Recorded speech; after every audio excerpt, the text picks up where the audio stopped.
नमस्कार। आदरणीय उपभोक्ता तथा सरकारवाला दिदीबहिनी तथा दाजुभाइहरूमा निगमको हार्दिक अपिल। मध्यपूर्वमा जारी रहेको युद्धका कारण अन्तर्राष्ट्रिय बजारमा पेट्रोलियम पदार्थको मूल्य निरन्तर वृद्धि भइरहेको विदितै छ। यस परिस्थितिमा पेट्रोलियम पदार्थको स्वचालित मूल्य प्रणाली बमोजिम मूल्य समायोजन हुन नसक्दा निगमको घाटा समेत अप्रत्याशित रूपमा बढ्न गई वित्तीय अवस्था कमजोर हुन पुगेको छ। यसरी निगमको वित्तीय अवस्था धराशायी हुँदै जाँदा पेट्रोलियम पदार्थ खरिद गरे बापतको इन्डियन ऑयल कर्पोरेसनलाई गर्नुपर्ने भुक्तानी समेत गर्न नसक्ने अवस्था सिर्जना भई आपूर्ति श्रृङ्खला नै अवरुद्ध हुन सक्ने सम्भावना उच्च भएको छ। यस विषम परिस्थितिलाई दृष्टिगत गरी पेट्रोलियम पदार्थ तथा एलपी ग्यासको वितरण प्रणालीलाई व्यवस्थित बनाई आम उपभोक्ताको माग बमोजिम पेट्रोलियम पदार्थ तथा एलपी ग्यासको उपलब्धता सुनिश्चित गर्न नेपाल आयल निगम हरदम सक्रिय रहँदै आएको छ। पछिल्लो पटक निगमले अप्रिल 3, 2026मा पेट्रोल, डिजेल र मर्तेलको साबिक मूल्यमा उच्च घाटा रहे तापनि प्रति लिटर रु 15 का दरले मात्र मूल्य बढाई समायोजन गरिएको थियो। तथापि उक्त मूल्य समायोजन खरिद मूल्यमा भएको वृद्धिको तुलनामा अत्यन्त न्यून मात्रै भएकोले निगमलाई प्रति लिटर पेट्रोलमा रु 34 रुपैयाँ 36 पैसा, डिजेलमा रु 120 रुपैयाँ 54 पैसा तथा एलपी ग्यासमा रु 416 रुपैयाँ 37 पैसा प्रति सिलिन्डर घाटा हुँदा पाक्षिक रूपमा रु 11 अर्ब 71 करोड अर्थात् प्रतिदिन करिब रु 78 करोड घाटा भइरहेको अवस्था थियो। पछिल्लो समय नागरिकलाई राहत दिन नेपाल सरकार मन्त्री परिषदको मिति 2082-12-24 गतेको निर्णय अनुसार पेट्रोल, डिजेल र मर्तेलमा लगाइँदै आएको भन्सार महसुल तथा पूर्वाधार विकास करमा 50% छुट दिँदा घाटा घट्न गई निगमलाई पाक्षिक रूपमा करिब रु 10 अर्ब 22 करोड अर्थात् प्रतिदिन रु 68 करोड घाटा भइरहेको थियो। तत्पश्चात पनि अन्तर्राष्ट्रिय बजारमा पेट्रोलियम पदार्थको मूल्य निरन्तर रूपमा वृद्धि भइरहेको अवस्था छ। पछिल्लो समय अर्थात् 30 मार्चदेखि 8 अप्रिल 2026 सम्मको स्पोट प्राइसमा भएको मूल्य वृद्धिलाई औसत गर्दा निगमलाई पाक्षिक रूपमा करिब रु 14 अर्ब अर्थात् दैनिक रूपमा रु 93 करोड घाटा हुने देखिन्छ।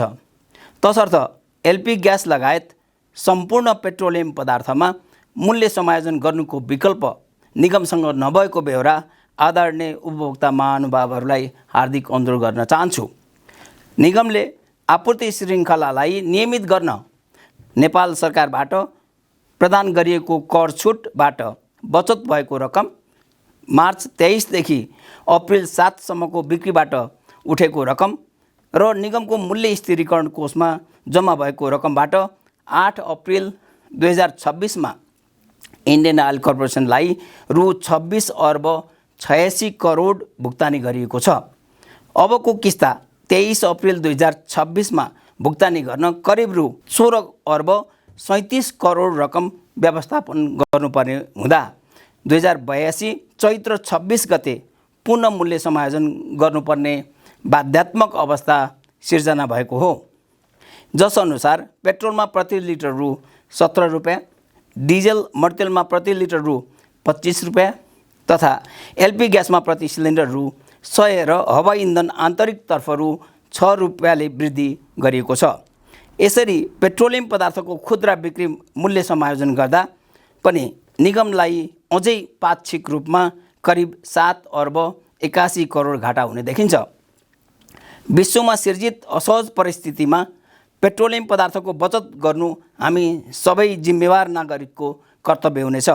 हाम्रा छिमेकी मुलुकहरू बङ्गलादेश, पाकिस्तान, श्रीलङ्का तथा अन्य एसियाली मुलुकहरूले समेत इन्धन सङ्कटको विषम परिस्थितिलाई सामना गर्न चर्को मूल्य समायोजन तथा पेट्रोलियम पदार्थको खपत कम गर्न विभिन्न विकल्पहरू जस्तै इन्धनमा कोटा प्रणाली, सवारी साधनलाई जोर बिजोर सञ्चालन, कार्यालय समय 4 दिनमा सीमित, स्कुल कलेजमा अनलाइन कक्षा सञ्चालन आदि जस्ता कठोर विकल्पहरू लागू गर्दै आएको अवस्था छ। नेपाल सरकारको स्पष्ट मार्गदर्शन, सरकारवालाहरूको सहयोग र निगमको प्रभावकारी व्यवस्थापनले गर्दा नेपालको स्थिति सन्तोषजनक अवस्थामा छ। तसर्थ इन्धन सङ्कटको विषम परिस्थितिलाई सामना गर्न सम्पूर्ण उपभोक्ता एवं सरकारवालाहरूसँग निगमले निरन्तर सहयोगको अपेक्षा गर्दछ। नेपालमा आफ्नै पेट्रोल, डिजल, मर्तेल, हवाई इन्धन तथा एलपी ग्यासको उत्पादन तथा प्रशोधन गर्ने सुविधा उपलब्ध नरहेको परिप्रेक्ष्यमा यहाँहरूलाई अवगतै छ। पेट्रोलियम पदार्थका लागि नेपालले अन्य मुलुकहरूमा निर्भर रहनुपर्ने बाध्यता छ। अहिलेको विषम परिस्थितिमा वित्तीय व्यवस्थापन गरी इन्धनको आयातलाई नियमित गर्न इन्धन खपत घटाउनु एकमात्र उपयुक्त विकल्प हुनेछ। उक्त विकल्पका लागि हालको अवस्थामा एकजना बाइक चालकले प्रतिदिन 1 लिटर मात्र पेट्रोल बचत गर्न सकेमा राज्यको करिब रु 22 करोड प्रतिदिन बचत हुन जान्छ। त्यस्तै गरी पेट्रोल डिजेल प्रयोग गर्ने एक गाडीले प्रतिदिन 1 लिटर बचत गरेमा करिब रु 4 करोड बचत हुने हुँदा प्रतिदिन कुल बचत रु 26 करोड हुन जान्छ र मूल्य समायोजनको अवधि 15 दिनमा कुल करिब रु 390 करोड बचत गर्न सकिने हुँदा निगम सम्पूर्ण उपभोक्ता महानुभावहरूसँग इन्धन बचतको लागि हार्दिक अपिल गर्दछ।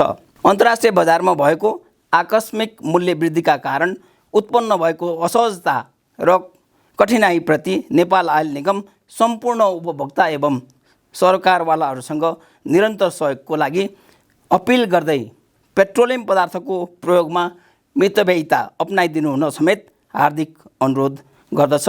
धन्यवाद, नमस्कार।